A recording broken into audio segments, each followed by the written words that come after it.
రాష్ట్రంలో ఏ ఇద్దరు మాట్లాడుకున్నా ఒకటే ఇష్యూ గురించి మాట్లాడుతున్నారు. రాష్ట్రం అంతా ఇప్పుడు ఓవైపు ఎండలు ఇంత హాట్‌గా ఉంటే మరోవైపు ఏదైతే బండి సంజయ్ కేంద్ర మంత్రి బండి సంజయ్ కొడుకు సాయి భగీరథ్ ఇష్యూ కూడా చాలా హాట్‌గా నడుస్తుంది.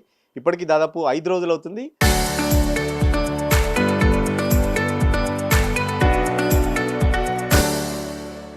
పోక్సో కేస్ అయితే బుక్ అయింది. బట్ ఇప్పటివరకు సాయి భగీరథ్ అయితే అబ్‌స్కాండింగ్‌లోనే ఉన్నాడు. ఇంకా పోలీసులు వెతుకుతూనే ఉన్నామని చెప్పేసి చెప్తున్న పరిస్థితి. సో ఇదే అంశంపై మనతో మాట్లాడడానికి పీఓడబ్ల్యూ నాయకురాలు సంధ్య ఉన్నారు.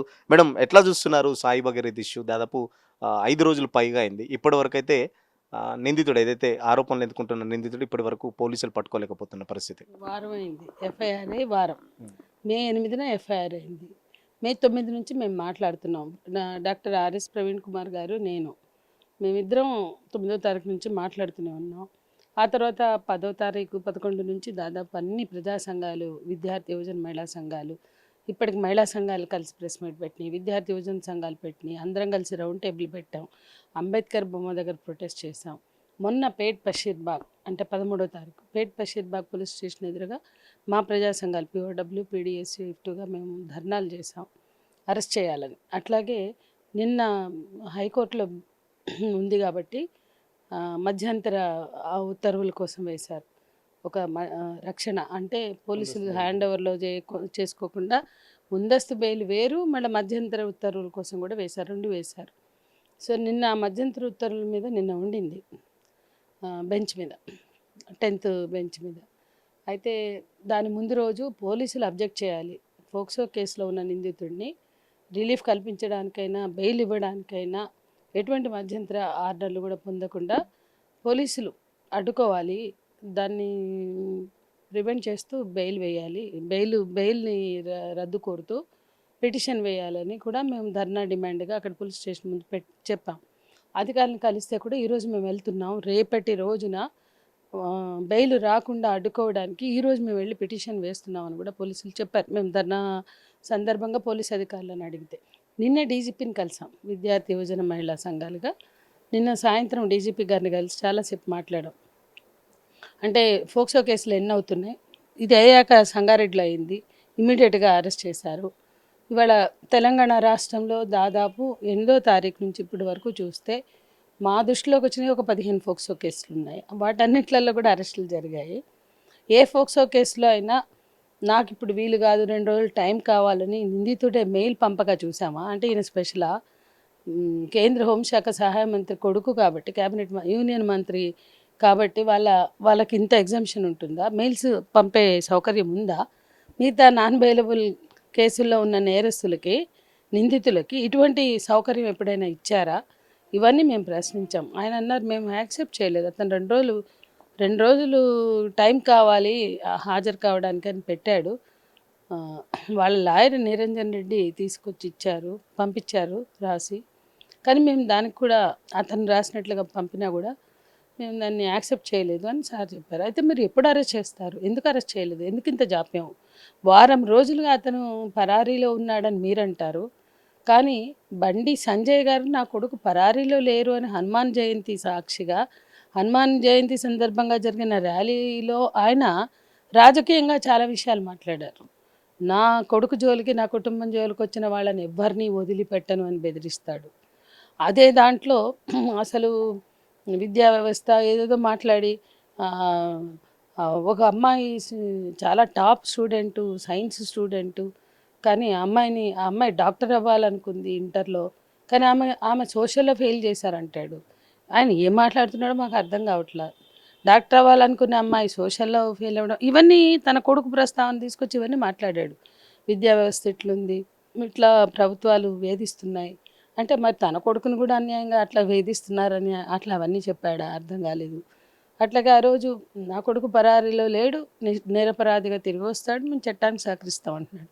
చట్టానికి సహకరించడం. హనుమాన్ ర్యాలీలో కేంద్ర మంత్రి మాట్లాడుతూ నా కొడుకు తప్పు చేయలేదు, నాకు చెప్పాడు, త్వరలో నేను బయటకు వస్తానని చెప్పాడని చెప్పిన పరిస్థితి. మరోపక్కన కేంద్ర మంత్రి నేనే తప్పు చేశాను, నా కొడుక్కి టైం ఇవ్వలేదు, అందుకే ఇట్లా జరిగిందని ఇండైరెక్ట్గా. అసలు ఏది నిజం అనుకుంటున్నారు? అసలు ఆయన అన్నీ మాట్లాడాడు. నా కొడుకు పరారీలో లేడు అన్నాడు, పోలీసులు పరారీలో ఉన్నాడు కాబట్టి మేము నోటీస్ ఇచ్చాం, వెళ్ళి సర్వ్ చేసాం. అతని లాస్ట్ సిగ్నల్ అతని మేనమామ ఇంట్లో వచ్చింది, ఆ తర్వాత బంద్ అయిపోయింది అతని సిగ్నల్. కాబట్టి మేనమామ ఇంటికి నోటీస్ ఇచ్చొచ్చాము ఇంట్లో అని చెప్పారు. పరారీలో ఉంటేనే మేము నోటీస్ సర్వ్ చేసాం, లేకపోతే తీసుకొచ్చి కూర్చోబెట్టేవాళ్ళం అన్నారు. ఇంకోటి పరారీలో లేడు అని ఆయన అన్నప్పుడు ఆ మాట అన్నాకనే తెల్లారి ఆయన 12న అన్నారు ఆ మాట. 13 మధ్యాహ్నం 2 గంటలకి ఆయనని పేట్ బషీర్బాగ్ పోలీస్ స్టేషన్లో హాజరవ్వమని సిట్ విచారణ అధికారి రీతిరాజ్ గైక్వాడ్ ఆదేశించారు. మరి దానికి హాజరవ్వచ్చుగా, పరారీలో లేడని తండ్రే చెప్పాడు. మీరు చెప్తున్నటువంటి ఆ మీటింగ్లోనే మాట్లాడాడు ఇది కూడా. అట్లాగే నా పెంపకంలో లోపమేమో అన్నాడు, అంటే నేను టైం ఇవ్వలేదు అన్నాడు. ఏదైనా కొడుకు పుత్రవాత్సల్యంలో మునిగి తేలుతున్నారు మన కేంద్ర హోంశాఖ సహాయ మంత్రి గారు. అన్ని విధాలా రక్షించుకోవడానికి చూస్తున్నారు అని అనడానికి ఫిబ్రవరి 24న ఇతని ఫ్రెండ్ బండి భగీరథ్ ఫ్రెండ్ ఏదో అరవింద్ 24నే ఆ అమ్మాయి బెదిరిస్తుందని, బ్లాక్మెయిల్ చేస్తుందని ఒక కేసు పెట్టారు. కానీ అది అక్కడ హనీ ట్రాప్ అనేది 8వ తారీఖు పెట్టారు, మే 8న. అది నిర్మల్లో పెట్టారు ఇంకో కేసు ముందే. ఆ తర్వాత వీళ్ళు అలర్ట్ అయ్యి అసలు అందరికీ ఫోటోలు పంపడం ఏంటి, ఉల్టా కేసు పెట్టడం ఏంటి అని అడ్వకేట్ దగ్గరికి వెళ్ళారు. ఆ తర్వాత విషయం బయటకు వచ్చింది. సంగప్ప గారు ఏప్రిల్ 21 మీడియేషన్ చేశారు. ఏప్రిల్ 23 స్వయంగా బండి సంజయ్ గారే వెళ్ళారు వాళ్ళ ఇంటికి. మరి అవి ఎందుకు ఎమికబుల్ సొల్యూషన్ వాళ్ళు వెతుకోలేకపోయారో తెలీదు. ఎందుకంటే ఇది సున్నితమైన మ్యాటర్. వాళ్ళేమీ అప్పటిదాకా పోలీస్ స్టేషన్కి ఎక్కడికి రాలా. వాళ్ళ అమ్మాయి అప్పటికే 2 సార్లు సూసైడ్ అటెంప్ట్ చేసింది. ఎందుకంటే ఆ అమ్మాయి ప్రేమించానని భావించింది. వెంటబడి వేధించి నేను ఇష్టపడుతున్నా, ప్రేమిస్తున్నాను, లండన్ వెళ్ళొద్దు, నువ్వు వెళ్తే నేను చచ్చిపోతా, అన్ని రకాలుగా మాట్లాడాక ఆమె యాక్సెప్ట్ చేసిందమ్మో నా కోసం చనిపోతా అంటున్నాడు, ఒక మంత్రి గారి కొడుకు నన్ను అంత ఇష్టపడుతున్నాడు, నా కోసం చచ్చిపోతా అంటున్నాడు అని అమ్మాయి కన్విన్స్ అయ్యి ప్రేమను యాక్సెప్ట్ చేశాక ఒక 3 నెలలు వాళ్ళు అటు ఇటు తిరిగారు. అవన్నీ ఫోటోలు కూడా అతను సర్క్యులేట్ చేశాడు. ఆ తర్వాత అతను జనవరి 7న బ్రేకప్ కూడా చెప్పేశాడు. ఆ అమ్మాయి డిప్రెషన్లోకి వెళ్ళి అమ్మాయి వాళ్ళని ఏం అనలేదు, ఎవరిని వాళ్ళ కుటుంబం కూడా ఏమనలేదు. అమ్మాయి ఒకసారి చేయి కోసుకుంది, ఒకసారి ఫినాయిల్ తాగింది. ఆమె డిప్రెషన్లో వెళ్ళి సూసైడ్ చేసుకున్నా కూడా వీళ్ళ దగ్గరకు వచ్చి గొడవ పెడదామనో పెళ్లి చేసుకోమని కోరుదామనో వాళ్ళు అనుకోలేదు.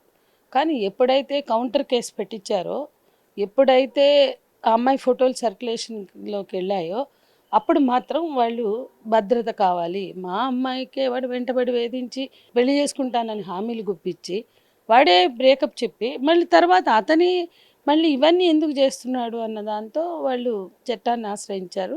మే 8న వాళ్ళు ఫోక్సో కేసు పెట్టారు. అదే రోజున అక్కడ హనీ ట్రాప్ ఫైల్ అయింది. అసలు హనీ ట్రాప్ వర్తించదు. ఆయన ఏదైతే నా కొడుకుకి అమ్మాయితో సంబంధం ఉంది, నా కొడుకు అమ్మాయి సంబంధంలో పెట్టుకున్నాడు, కానీ ఆ అమ్మాయి హనీ ట్రాప్ చేసింది అన్నాడు. అంటే వల వేసిందని, అంటే సంబంధాన్ని ఒప్పుకుంటున్నట్టేగా. హనీ ట్రాప్ అంటే ట్రాప్లో పడ్డాడు మా ఓడు అని. మరి ఇక్కడ హనీ ట్రాప్ అంటే 2 అర్థాలు వస్తాయి. దౌత్య సంబంధిత సమాచారాన్ని చేరవేస్తే హనీ ట్రాప్ అంటారు. నీ కొడుకు హోంశాఖ సమాచారము, రహస్యాలు ఏమైనా చేరవేశాడని నువ్వు భావిస్తున్నావా, అందుకే హనీ ట్రాప్ పెట్టావా? అట్లా అయితే నీ కొడుకు దేశద్రోహం నేరంలో కూడా ఉండాల్సి వస్తుంది ఫోక్సోతో పాటు. మరి అంత ఆలోచన లేకుండా ఏదో డాక్టర్ కావాలని ఇంటర్మీడియట్ చదివితే సోషల్లో ఫెయిల్ చేశారు అన్నట్లుగానే నువ్వు హనీ ట్రాప్ కేసులో కూడా అదే ధోరణితో వ్యవహరిస్తే ఎట్లా? ఒక మంత్రి గారు, ఈ దేశ మంత్రి గారండి ఆయన, ఈ దేశ హోంశాఖ ప్రజలందరి 130 కోట్ల ప్రజల భద్రతకు సంబంధించి, రక్షణకు సంబంధించిన శాఖ మంత్రి ఆయన. ఆయన ఎట్లా మాట్లాడతాడు? 18 ఏళ్ళు నిండని అమ్మాయి హనీ ట్రాప్ చేసింది, దాంట్లో నీ కొడుకు పడ్డా? మ్యూచువల్ సంబంధం ఉన్నా, ఇద్దరు ఇష్టంతో ఉన్నా నీ కొడుకుదే బాధ్యత, అతను మేజర్ కాబట్టి. మరి హనీ ట్రాప్ అంటే దానికి ఉన్న అర్థం రీత్యా చూస్తే మరి నీ కొడుకును కూడా నేరస్తుడిగా చూడాలి. ఇప్పుడు మీరు భారతదేశంలో హనీ ట్రాప్ కేసెస్ చూడండి, వాళ్ళందరూ జైళ్ళల్లో ఉన్నారు కదా. హనీ ట్రాప్లో పడినోళ్ళు, వేసినోళ్ళే లేరు కదా. వేసినోళ్ళ కన్నా ఎక్కువ నేరస్తులు పడినోళ్ళు. మరి ఒక సమాచారం ఇచ్చినట్లు దాని అర్థం. మరి ఇట్లా నీ కొడుకు పడ్డాడు అంటే నీ కొడుకు నేరస్తుడు కాదా? మరి అతను మేజర్ కదా, ఎట్లా పడతాడు హనీ ట్రాప్లో? ఇవన్నీ కూడా చాలా విషయాలు మనం ఆలోచిస్తే ఇవాళ సోషల్ మీడియాలో ఆ పిల్ల ఫోటోలు, రీల్స్, చెత్త చెదారం నింపుతున్నారు. బాధితురాలనే నేరస్తురాలుగా మార్చేస్తారు, బాధితురాలనే బదనాం చేస్తున్నారు, బాధితురాలనే ఇజ్జత్ లేకుండా చేసే ప్రయత్నం చేస్తున్నారు. ఆమె మైనర్ కాదు, ఆమె మేజర్ అని చెప్పేసి గతంలో ఆమె వేరే పార్టీలో పాల్గొన్న ఫొటోస్ కానీ అన్ని సోషల్ మీడియాలో ట్రోల్ చేస్తున్నారు. ఒక సెక్షన్ ఆఫ్ మీడియా కూడా కంప్లీట్ విక్టిమ్ సాయి భగీరథ్ లాగా ఒక ప్రజెంట్ చేసే సిచ్యువేషన్ కూడా మనం చూస్తున్నాం గత వారం రోజులుగా. అవునండి, అది వాస్తవం. స్టాండ్ విత్ బండి భగీరథ్ అని సోషల్ మీడియా క్యాంపెయిన్లు జరుగుతున్నాయి. చాలా బాధాకరం, చాలా బాధాకరం. ఒక యూనియన్ మంత్రి, ఆ ఆ మంత్రికి అంత పెద్ద పవర్లో ఉన్నాడు. హోంశాఖ ఒక రక్షణ శాఖలో, హోంశాఖలో సహాయ మంత్రిగా ఉన్నటువంటి అతని కొడుకుకి సింపతి చూపించడం, లేదా అతనికి ఏదో క్యాంపెయిన్ చేయడం, ఇదంతా చూస్తుంటే అసలు అంత పవర్ ఎక్సైజ్ చేయగలిగే వాళ్ళకి జాలి చూపిస్తారా? ఏ పవర్ ఎక్సైజ్ చేసే అవకాశం లేని వాళ్ళ పక్షాన, వాళ్ళు డబ్బున్నోళ్ళు కావచ్చు, వీళ్ళు డబ్బున్నోళ్ళు కావచ్చు, అది పక్కన పెడదాం. అంటే వాళ్ళ ఆర్థిక స్తోమత అనేది మనం పక్కకు పెడితే, ఇంత నిందలు వేస్తుంటే ఒక ఆడపిల్ల మీద డబ్బుల కోసం హనీ ట్రాప్ 50,000 పంపిన ఈయన 50,000 పంపితే ఆ అమ్మాయి తిరిగి 50,000 రిటర్న్ పంపింది ఆ అమ్మాయి దగ్గర ఉంది. మరి దానికి ఏమంటారు? నువ్వు పంపింది నువ్వు చూపించుకున్నావు, మరి ఆమె పంపింది కూడా వాళ్ళు పోలీసులు చూడొచ్చు కదా. ఆమె అన్ని సాక్ష్యాధారాలు ప్రొడ్యూస్ చేసింది పోలీసులకి. పోలీసులు అవన్నీ పరిశీలిస్తే పోలీసులకు తెలుసు, బాగా తెలుసు ఏం నేరం చేశాడు, ఎట్లా చేశాడు. ఆ అమ్మాయిని కదిలించి దింపి ముగ్గులోకి దింపి ఆ తర్వాత నేను చేసుకోను అని బ్రేకప్ చెప్పి ఆ తర్వాత కూడా మానసికంగా ఎట్లా వేధిస్తున్నారు. వీళ్ళ అమ్మాయి ఫోటోలు వైరల్ అవుతున్నాయి. ఫోక్సో కేసులో ఉన్న వాళ్ళ ఫోటోలు కాదు. మీరు హనీ ట్రాప్ కేసులో ఆమె అసలు అడ్రస్ ఎట్లా పెడతారు? మైనర్ బాలిక. అసలు ఏ బాలికైనా ఆమె అడ్రస్ పెట్టారు, ఆమె అసలు పేరు పెట్టారు. ఇవన్నీ కూడా అమ్మాయి మీద చేసిన దాడిగానే భావించాలి. కేసు పెట్టడం ఒకటే కాదు, ఆమె భద్రతకి భంగం వాటిల్లేగా చేశారు. అంటే వీళ్ళ ఆమె భద్రతకు ముప్పు తెచ్చారు వీళ్ళు.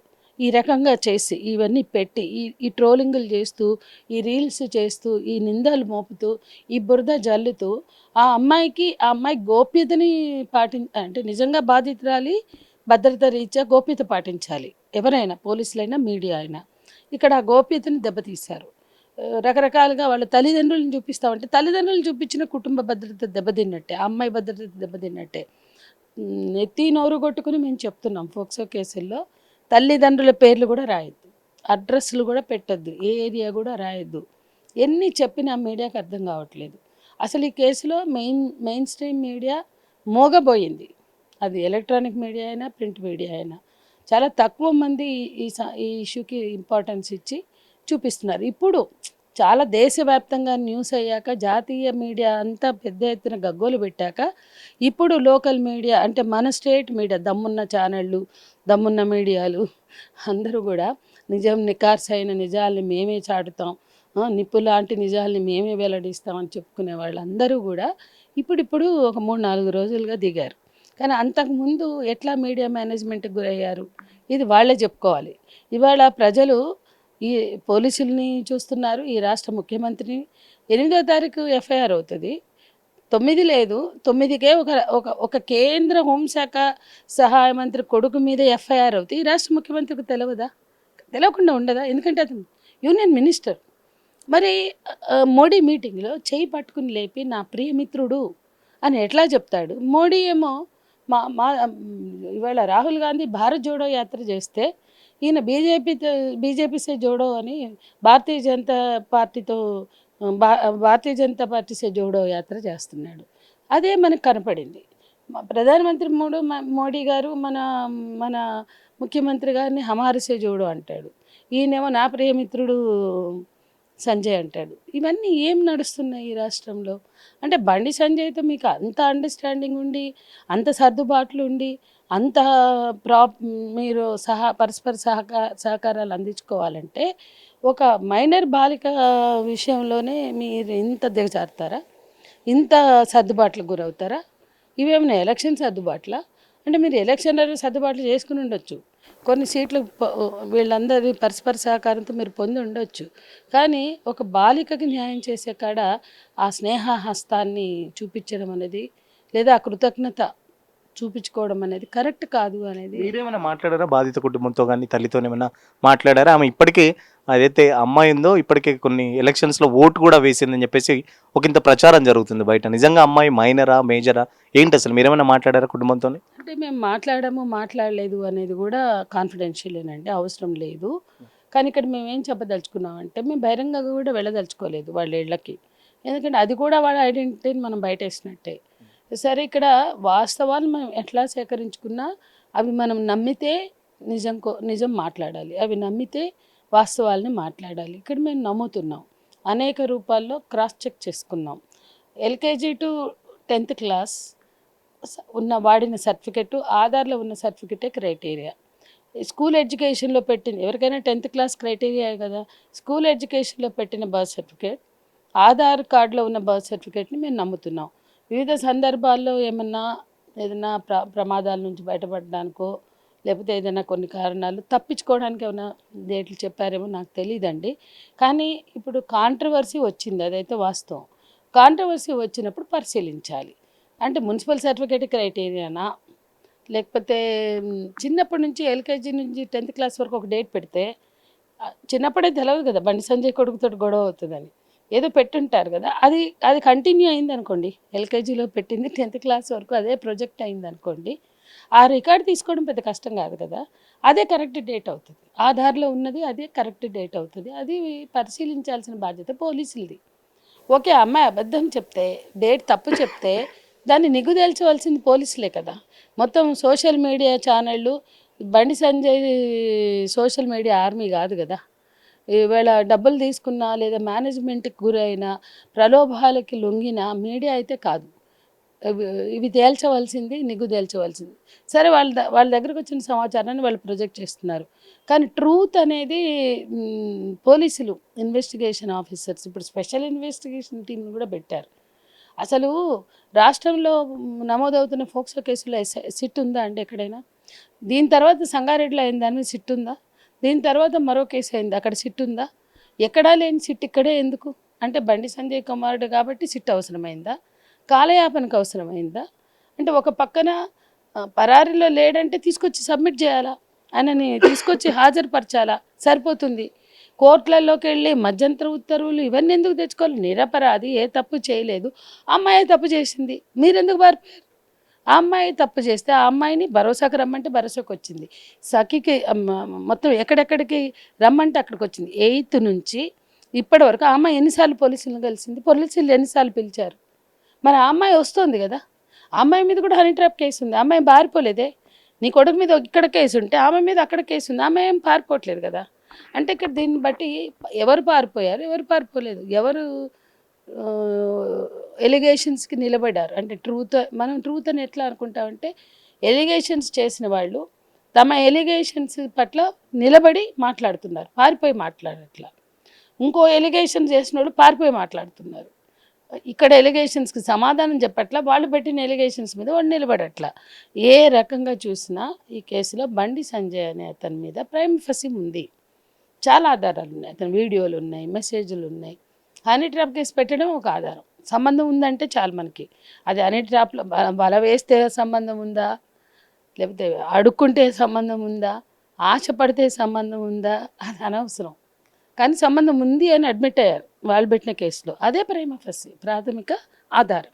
దాని మీదనే అరెస్ట్ చేయాలి. మేము నిన్న డీజీపీ గారిని కలిసాం, ఈ విషయాలన్నీ చెప్పాం. ఆయన అయితే ఆలస్యం అవ్వచ్చు, మేము ప్రైమ్ మినిస్టర్ గారు వచ్చిన సందర్భంగా అందరం కూడా చాలా మమ్మల్ని వదిలిపెట్టరు వాళ్ళు. ప్రైమ్ మినిస్టర్ ఆంతరంగిక భద్రత వలయం ఉంటుంది, మమ్మల్ని చాలా అడుగడుగున వాళ్ళు అటెన్షన్లోకి తీసుకుంటారు. అందుకని కొంత జాప్యం జరిగింది. అతను లేడు, అతను పరారీలో ఉన్నాడు, పట్టుకుంటాం. 4 బృందాలను ఏర్పాటు చేసాం. ఎవరు నేరం చేసినా వాళ్ళు తప్పించుకోవడానికి వీల్లేదు. ఖచ్చితంగా యూనియన్ మినిస్టర్ అయినంత మాత్రాన తప్పు చేస్తే మేము వదిలేది లేదు. ఒకటి ఎక్కడ ఏంటంటే కేంద్ర హోంశాఖ సహాయ మంత్రిగా ఉన్నాడు. సో కొడుకును కాపాడుకునే ప్రయత్నంలో ఆ పదవిని ఏమన్నా యూజ్ చేసుకుంటాడని చెప్పేసి బయట ప్రచారం జరుగుతుంది. కంపల్సరీ రాజీనామా చేస్తేనే ఈ కేసులో పురోగతి ఉంటుందని చెప్పేసి కూడా బయట ఒక వాదన ఉంది. ఏం చెప్తారు? అది వాస్తవం. ఇప్పటికే మనకు అర్థమైంది, కేంద్ర మంత్రి తన పవర్ని ఇక్కడ అడ్డు పెట్టాడు. లేకపోతే హనీ ట్రాప్ కేసు ఫోక్సో బాధితురాలకి కౌంటర్గా హనీ ట్రాప్ ఎవరు పెట్టరు. అంత ధైర్యం తెలంగాణ పోలీసులు గతంలో చేయలేదు ఎప్పుడు కూడా. అంటే ఆమె బాధితురాలు, ఆమె మీదే కేసు పెట్టే ధైర్యం ఎప్పుడు ఉంటుంది? అంటే కేంద్ర మంత్రి ఇన్ఫ్లుయెన్స్ ఉందని మనకు అర్థమవుతుంది. ఇట్లా ఇప్పుడు ఈరోజు ఫోక్సో నిందితుడు పారిపోయి తప్పించుకోగలిగాడు అంటే ఆయన పవర్ లేకపోతే తప్పించుకుంటాడా? పోలీసులు ఎక్కడ ఉన్న ఏ కలుగులో ఉన్న పట్టుకు రాగలిగే శక్తి సామర్థ్యాలు ఉన్నవాళ్లే. కానీ తెలంగాణలో ఆ కల్చర్ లేదు. ఏది అత్యాచార నేరస్తుల్ని కాపాడే అంటే గతంలో కొన్ని సంఘటనలలో చేశారు, అసలు ఎప్పుడూ చేయలేదని నేను అనలేదు. ఇది మరీ ఓపెన్గా ఇంత నేకెడ్గా ఇప్పుడు నిన్న సివి ఆనంద్ గారు కూడా చెప్తున్నారు, గతంలో కూడా అతని మీద ఆరోపణలు ఉన్నాయి, మేము అవన్నీ కూడా పరిగణలోకి తీసుకుంటాం. అతను సార్ సిపిగా ఉన్నప్పుడు కూడా జరిగిన విషయాలు ఆయన దృష్టిలో ఉన్నాయి, అవన్నీ కూడా మా దృష్టికి మేము ఆయన దృష్టికి తెస్తే మాకు కూడా తెలుసమ్మా అన్నారు. సో ఏ విధంగా చూసినా పోలీసులు అతను నేరస్తుడే అనేది వాళ్ళకి తెలియదని నేను అనుకోవట్లా. కానీ ఇప్పుడు జరుగుతున్న కాలయాపనకి పోలీసులు బాధ్యత వహించాలి, అంతకుమించి రాష్ట్ర ప్రభుత్వం కూడా బాధ్యత వహించాలి. ఇవన్నీ కూడా నిదర్శనం. కేంద్ర మంత్రి తన పవర్ను ఉపయోగిస్తున్నారు, తన ఆయన అధికార దుర్వినియోగానికి పాల్పడుతున్నారు అని ఇంత స్పష్టంగా అర్థమైంది. ఆయన ఓపెన్గా నా కొడుకు జోలికి వస్తే, నా కుటుంబం జోలికి వస్తే, నా జోలికి వస్తే నేను ఎవరిని ఊరుకునేది లేదు అన్నాడంటే అది జాలదా? అది అది అధికార బలుపుతో మాట్లాడిన మాట కాదా? ఏ రకంగా చూసినా ఇక్కడ ఇన్ఫ్లుయెన్స్ చేయడానికి ప్రయత్నిస్తున్నారు, బెదిరించడానికి ప్రయత్నిస్తున్నారు. ఏప్రిల్ 21 సంగప్ప వెళ్ళినప్పుడు కుటుంబం అంతా వివరాలు విషయాలు అన్నీ స్పష్టంగా చూపించారు, ఆధారాలు చూపించారు, చెప్పారు. బండి సంజయ్ గారు వెళ్ళినప్పుడు కూడా బెదిరించారు అని వాళ్ళు చెప్తున్నారు. వాళ్ళు బెదిరించారు కాబట్టి మేము ఇక దిక్కులేని స్థితిలో, అసలు మేము మీడియాకి వెళ్దాం అనుకోలేదు, మీడియాకి అసలు ఇప్పుడు కూడా వాళ్ళు రాలేదు, పోలీస్ స్టేషన్కి వెళ్ళి కేసు పెడదాము లేదా మా వార్త మీడియాలో నానాలని మాకు లేదు, కానీ మమ్మల్ని బెదిరించే ధోరణితో ఆయన మాట్లాడారు కాబట్టి అంటే అక్కడి నుండే మనకు అనిపిస్తుంది. నిన్న పబ్లిక్గా ఆయన మాట్లాడాడు, సపోర్ట్ చేసిన వాళ్ళ సంగతి కూడా చూస్తా అంటున్నాడు. అంటే ఇవన్నీ ఏంటి? ఇంత బెదిరింపులకు పాల్పడాల్సిన నిరపరాధులకి భయం ఉంటుందా? నిరపరాధులకి కేసులు పెడితే ఈ రకమైనటువంటి అంటే కేసు పెట్టారనుకోండి, మామూలు వాళ్ళే భయపడకుండా ఎదుర్కొంటున్నారు. అది చేత కదా వీళ్ళకి. ఏ తప్పు చేయకపోతే ఈ కేసు ఎదుర్కొనే దమ్ము వాళ్ళకి లేదని మనం అనుకుందాం. కొన్ని చెప్పండి. నాపై రాజకీయ కుట్ర జరుగుతుంది, కావాలని ఒక రాజకీయ కుట్ర జరుగుతుంది, దానికి సంబంధించి కొంతమంది చేస్తున్నారు. ఒక బీసీ బిడ్డగా నేను ఎదుగుతుంటే ఓర్వట్లేదు, తెలంగాణలో చాలామంది నా వెనకాల కుట్రలు పన్నుతున్నారు, నా కుటుంబం మీద కుట్రలు పన్నుతున్నారు అని చెప్పేసి కూడా బండి సంజయ్ చెప్తున్న పరిస్థితి. ఆయన మొత్తం విషయాన్ని తనకు అనుకూలంగా సింపథైజ్ చేసుకోవడానికి చూస్తున్నారు.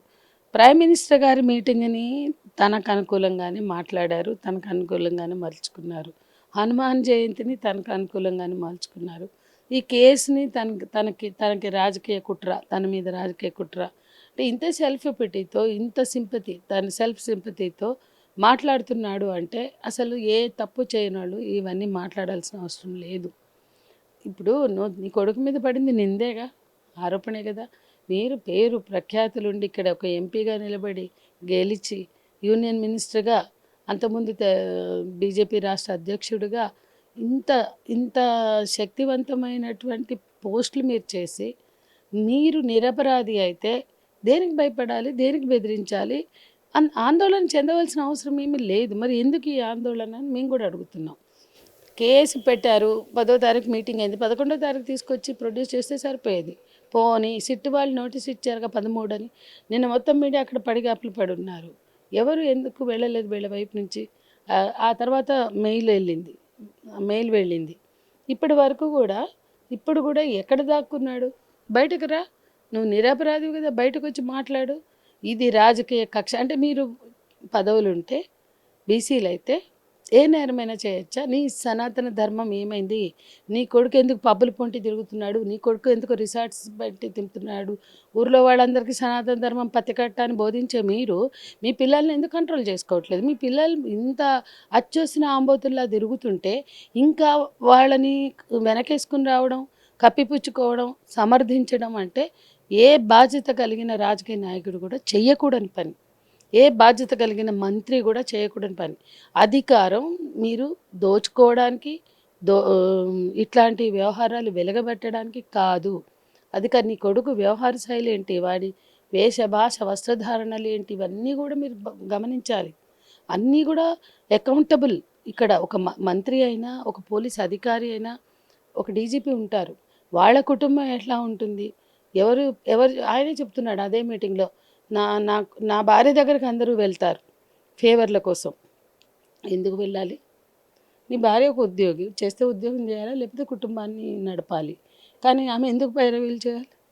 భార్యలు ఎందుకు పైరవీలు చేయాలి? రాజకీయ నాయకులు నిస్సిగ్గుగా ఎట్లా చెప్పుకుంటున్నారు?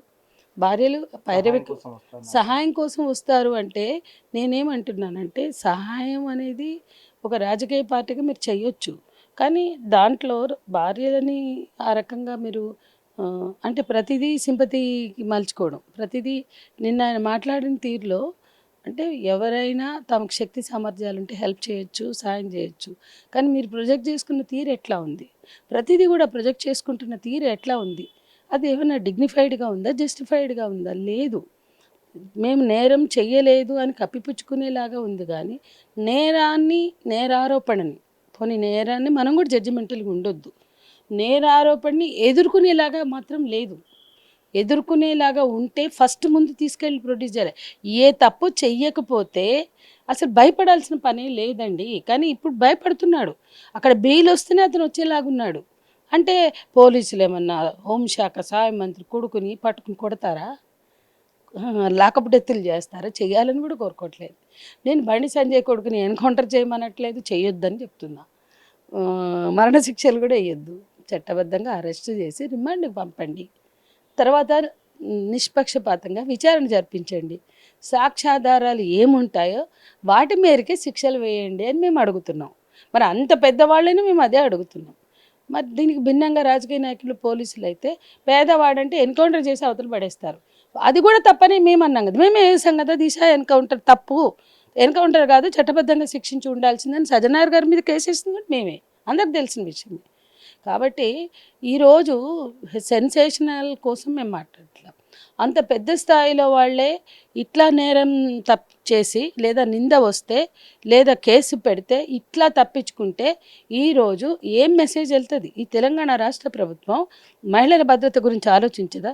ఎన్ని వీడియోలు వచ్చినాయండి ముఖ్యమంత్రి మాట్లాడినవి? అల్లు అర్జున్ విషయంలో అసెంబ్లీలో, సాక్షాత్తు అసెంబ్లీలో నిలబడి ఆయన ఏమన్నాడు అంటే, బాగా డబ్బులు ఉన్నవాళ్ళు, పేరున్నవాళ్ళు, సెలబ్రిటీలు అయితే అరెస్టు చేయొద్దన్న చట్టం ఏమన్నా ఉంటే తీసుకురండి, అది ఆలోచిస్తాం. సెలబ్రిటీలను అరెస్టు చేయకూడదు అనేది కనుక వస్తే అట్లాంటిది ఏమన్నా ఉంటే చూద్దాం అన్నాడు. అప్పుడు ఎంత గొప్పగా అనిపించింది జనాలకి. అంటే సెలబ్రిటీ అయినా తప్పు చేస్తే ఆన్సరబుల్, ఏంటి ఆ తొక్కిసలాట్లో చనిపోతే దానికి ఆన్సరబుల్ అన్నారు. మరి వీళ్ళ ఈయన మీద గ్రౌండ్ ఉంటేనే ఎఫ్ఐఆర్ అయింది. మీ ప్రభుత్వం ఎఫ్ఐఆర్ చేసింది, ఫోక్సో కేసు. ఎఫ్ఐఆర్ అయిందంటేనే ప్రైమా ఫేసి ఉంటే చేస్తారండి. దారిని పోయే దానిలో వాడు నన్ను చంపబోయాడు, వాడు రేపు చేయబోయాడు అంటే పెట్టేస్తారా? ఏదో ఒక సాక్ష్యాధారాలు చూపిస్తేనే కదా పోలీసులు పెట్టేది. అంత పెద్ద కేంద్ర సహాయ మంత్రి కొడుకు మీద పెట్టారు పోలీసులు అంటే ఎంతో కొంత సాక్ష్యాధారాలు ఉంటేనే పెడతారు. పెట్టారంటే నువ్వు వచ్చి తీరాలి. మరి ఇవన్నీ ఎట్లా మాట్లాడుతున్నారు? ముఖ్యమంత్రి గారు ఒక పోలీస్ అధికారుల సమావేశంలో మాట్లాడుతూ, అది కూడా వీళ్ళ చక్కర్లు కొడుతుంది. అసలు మీరు పెద్దవాళ్ళని ఉపేక్షించద్దు, వాళ్ళని తెచ్చి లోపటేయాలా, ఆ కేసు ఈ కేసు పెట్టి 1 సంవత్సర కాలం బెయిల్ రాకుండా చేయాలి. అట్లా బడాబాబుల్ని, పెద్దవాళ్ళని మనం చట్టం ముందు నిలబెట్టినప్పుడే అందరూ చట్టాన్ని గౌరవిస్తారు, అందరూ చట్టానికి భయపడతారు, అంటే చట్టం అమలవుతుంది అన్న విశ్వాసంలోకి వస్తారు అని సాక్షాత్తు ముఖ్యమంత్రి చెప్పారు. మరి ఇక్కడేమైంది? ఈ కేసులో అది ఆయన చెప్పిన మాటలు నిరూపించుకునే అవకాశం ఇక్కడ ఉంది, ఎందుకు చేయలేదు? మళ్ళా నేరం జరిగినాక లేదా నింద వచ్చాక, ఆరోపణ జరిగాక ఆయన నా మిత్రుడని ప్రకటించాడు. ఇవన్నీ ఏం మెసేజ్లు వెళ్తున్నాయి? ఇంత అసలు ఇవాళ ఈ కేసు పూర్వపరాలు మొత్తం కూడా సామాన్య మహిళల భద్రత అగమ్యగోచరంగా మార్చింది. అమ్మాయిలు ఏదైనా కేసు జరిగితే భయపడాలి. వాళ్ళ మీద దాడి జరిగినా, రేప్ జరిగినా, ఇంకేది జరిగినా పెద్దవాళ్ళు, ఇన్ఫ్లుయెన్స్ ఉన్న వాళ్ళు, పొలిటికల్ లీడర్లతో సంబంధం ఉన్నవాళ్ళు, లేదా పొలిటికల్ లీడర్లు, పోలీస్ అధికారులు, వాళ్ళ కుటుంబాల్లో క్రైమ్ జరిగితే, వాళ్ళ వలన ఎవరి మీదైనా క్రైమ్ జరిగితే ఇప్పటికే వాళ్ళ ఇంట్లో కానిస్టేబుల్ ఉన్నాడు అంటే ఒక కుటుంబ సభ్యుడిగా, అందుకే మాకు భయం వేసింది వెళ్ళడానికి. లేకపోతే వాళ్ళు బెదిరిస్తారు, మా ఇంట్లో ఎస్ఐ ఉన్నాడు, మా ఇంట్లో సిఐ ఉన్నాడు, మా ఇంట్లో ఎమ్మెల్యే ఉన్నాడు, కార్పొరేటర్ ఉన్నాడు. ఈ రకంగా ఇప్పటికే పవర్ ఎక్సైజ్ వలన అమాయకులకి అన్యాయం జరుగుతుంది, బాధితులు చాలామంది భయపడుతున్నారు. ఇక ఇంత స్థాయిలో చేస్తే ఇంకెంత భయపడతారు? అంటే రేపొద్దున ఇవన్నీ ఇంత ఓపెన్గా వివాదాంశమై చర్చనీయాంశమైనప్పుడు అందరి దృష్టికి వస్తుంది ఈ విషయం. అప్పుడు ఎవరైనా నిజంగా బాధితులు ఉంటే భయపడతారు, మనకి న్యాయం జరగదు. ఫైనల్గా చెప్పండి మేడం, ఇప్పటికే దాదాపు వారం రోజులు అయిపోయింది. సో ఎప్పటి వరకు దీనికి ఒక ఎండ్ కార్డ్ పడవచ్చు? అమ్మాయి మైనరా మేజరా?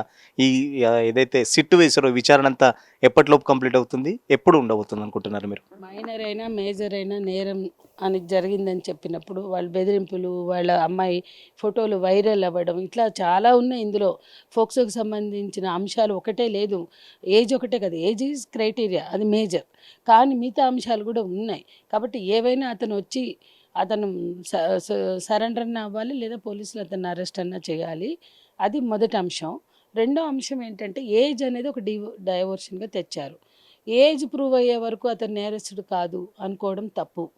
ఒక చట్టం కింద పెట్టాక అది కూడా ఆ ఏజ్ అనే వివాదం వీళ్ళు తెర మీదకి తీసుకొచ్చారు కాబట్టి అది పరిష్కారం చెయ్యాలన్నా కూడా ఫోక్సో కేసులో భాగంగానే జరగాలి. కాబట్టి ఫోక్సో కేసు కొనసాగడంలో భాగం అంటే అతని అరెస్టే, ఎందుకంటే అది non bailable offence, station bail లేదు దానికి. కాబట్టి ముందు చట్టం తన పని చేయించాలి రాష్ట్ర ప్రభుత్వం. దీనికి ఇది నిష్పక్షపాత విచారణ జరిగేలాగా చూడవలసిన బాధ్యత పోలీసులదైతే, లేదా వాళ్ళతోటి చేయించవలసిన బాధ్యత రాష్ట్ర ప్రభుత్వానికి. అంతవరకు ప్రజా సంఘాలు, విద్యార్థి యువజన మహిళా సంఘాలు లేదా డెమోక్రాట్స్ ఈ ఇష్యూ మీద ప్రభుత్వం మీద, ఇటు రాష్ట్ర ప్రభుత్వం మీద, అటు కేంద్ర ప్రభుత్వం మీద, అట్లాగే పోలీసుల మీద కూడా ఒక ప్రెషర్ గ్రూప్స్ రోల్ ప్లే చేయాల్సిందే.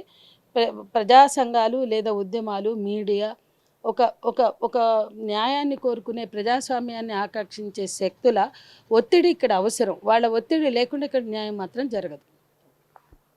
ఖచ్చితంగా మొదటి నుంచి దాదాపు చూస్తుంటే వారం రోజుల నుంచి రోజుకొక ఎపిసోడ్ అయితే రన్ అవుతుంది. ఇప్పటికీ కేంద్ర మంత్రి తన పదవిని అడ్డం పెట్టుకొని ఏ విధంగా వారం రోజుల నుంచి కేసును నీరుగార్చే ప్రయత్నం చేస్తున్నారో మనం గతంలోనే చూసాం. సో రాష్ట్ర ప్రభుత్వం కూడా చాలా సీరియస్గా తీసుకొని కేసుకు సంబంధించి ఏదైతే సిట్టు వేశారో దానికి సంబంధించి విచారణ కూడా వేగవంతం చేయాలి. వెంటనే భగీరథ్ని అరెస్ట్ చేసి నిజానిజాలు ఏంటో దానికి సంబంధించి ఫోక్సోకి సంబంధించి ఎట్లా ఆ ప్రాసెస్ ఉంటుందో ఆ ప్రాసెస్ ప్రకారం విచారణ చేసిన తర్వాత ఖచ్చితంగా శిక్షలు పడాల్సిందే అని చెప్పేసి, ఆ లోపు ఖచ్చితంగా ప్రభుత్వం మీద మేము పోరాటం చేస్తాం, ప్రభుత్వం మెడలు వంచి దీనికి సంబంధించి బాధితురాలికి న్యాయం జరిగే వరకు కూడా మేము పోరాటం చేస్తామని చెప్పేసి POW లీడర్ సంధ్య చెప్తున్న పరిస్థితి. వీడియో జర్నలిస్ట్ సతీష్తో సురేష్, RTV కోసం, హైదరాబాద్.